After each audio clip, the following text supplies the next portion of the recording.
अस्सलाम वालेकुम वरहमतुल्लाहि वबरकातुहू। उम्मीद है आप लोग ईमान और सेहत की बेहतर हालत में होंगे। जो लोग चैनल पर नए हैं सब्सक्राइब और बेल आइकॉन को प्रेस कर दें। आज आपको एक किस्सा सुनाती हूँ। मदीना में कहत पड़ गया। एक सच्चा वाक़या। एक मर्तबा मदीना में कहत पड़ गया। बहुत से लोग मदीना से हिजरत करके दूसरे इलाके चले गए। उन्हीं लोगों में एक अजीम ख़ानदान था जो आल रसूल सल्लल्लाहु अलैहि वसल्लम से था। ये एक बेवा खातून थी और उनके साथ उनकी 7 कंवारी जवान बेटियां भी थीं।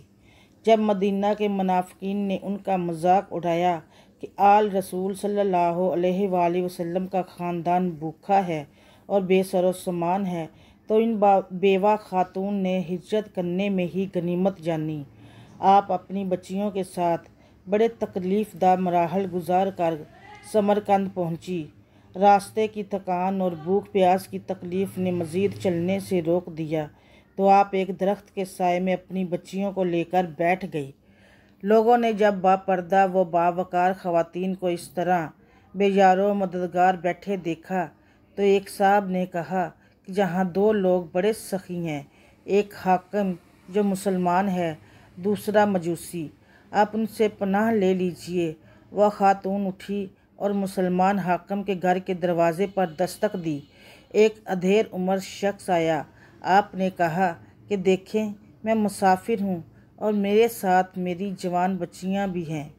आप मुसलमान हैं, इसलिए आपसे दरख्वास्त है कि मुझे पनाह दीजिए। मैं बहुत परेशान हूँ और रात होने को है।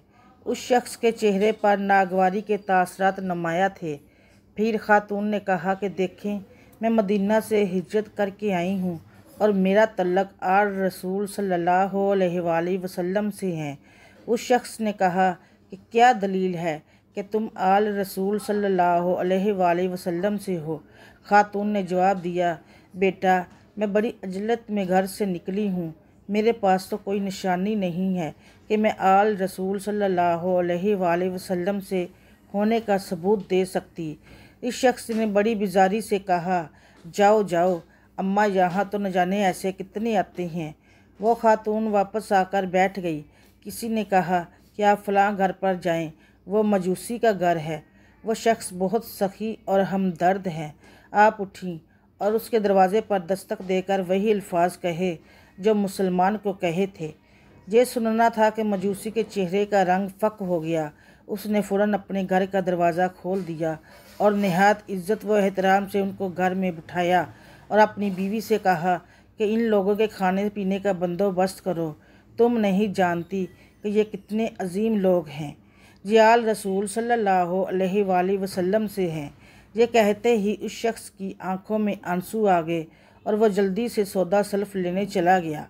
अभी इस वाक़या को एक दिन ही गुजरा था कि इस मजूसी के घर पर एक शख्स ने दस्तक दी। मजूसी ने दरवाज़ा खोला तो पड़ोसी मुसलमान हाकिम को पाया, नंगे सर, नए परेशान हाल। मुसलमान हाकिम ने कहा, तेरे पास एक ख़ानदान आया है, उसको मेरे हवाले कर दे। मजूसी ने कहा कि अब वो मेरी पनाह में है। मुसलमान ने कहा कि जा जा, तेरा क्या काम, तू तो मजूसी है, वो मुसलमान है और आल रसूल सल्लल्लाहु अलैहि वसल्लम से हैं, तो उनको नहीं रख सकता। मजूसी ने कहा कि जब वो तेरे पास आए थे तो तूने उनको क्यों वापस कर दिया, और अब क्या हुआ कि उनको लेने आया है? मुसलमान ने कहा कि जब मैंने इस ख़ानदान को वापस किया तो मैं दोपहर को सोया तो मुझे रसूलुल्लाह सल्लल्लाहु अलैहि वसल्लम ख्वाब में नज़र आए। आप सल्लल्लाहु अलैहि वसल्लम ने फरमाया कि ये सामने जो सोने का महल है, हीरे मोती और जवाहरात से गंदा, ये एक मकान वाले का है, ईमान वाले का है। मैंने कहा, हजूर सल्लल्लाहु अलैहि वसल्लम, मैं ईमान वाला हूँ। आप सल्लल्लाहु अलैहि वसल्लम ने फरमाया कि तेरे पास क्या दलील है कि तू ईमान वाला है?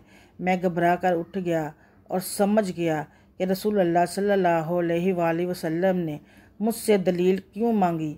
ये सुनकर मजूसी की आंखों में आंसू लिए ज़ोर ज़ोर से हंसने लगा। मुसलमान ने कहा, हैरान होकर पूछा कि तू हंस क्यों रहा है? इस मजूसी ने कहा कि बिन देखे सौदा किया था, तूने ख्वाब पूरा नहीं देखा। जब रसूल अल्लाह सल्लल्लाहु अलैहि वसल्लम के पास तू आया, मैं रसूल अल्लाह सल्लल्लाहु अलैहि वसल्लम के बराबर में खड़ा था।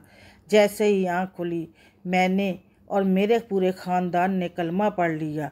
जा जा अपना काम कर, वो महल मेरा है। इस अजीम ख़ानदान की मदद की बदौलत अल्लाह रब्बुल इज़्ज़त ने मुझ समेत मेरे पूरे ख़ानदान को हदायत दे दी है। जा जा देख कर सौदा करते हैं, वो ईमान वाला भी मैं हूँ और वो महल भी मेरा है।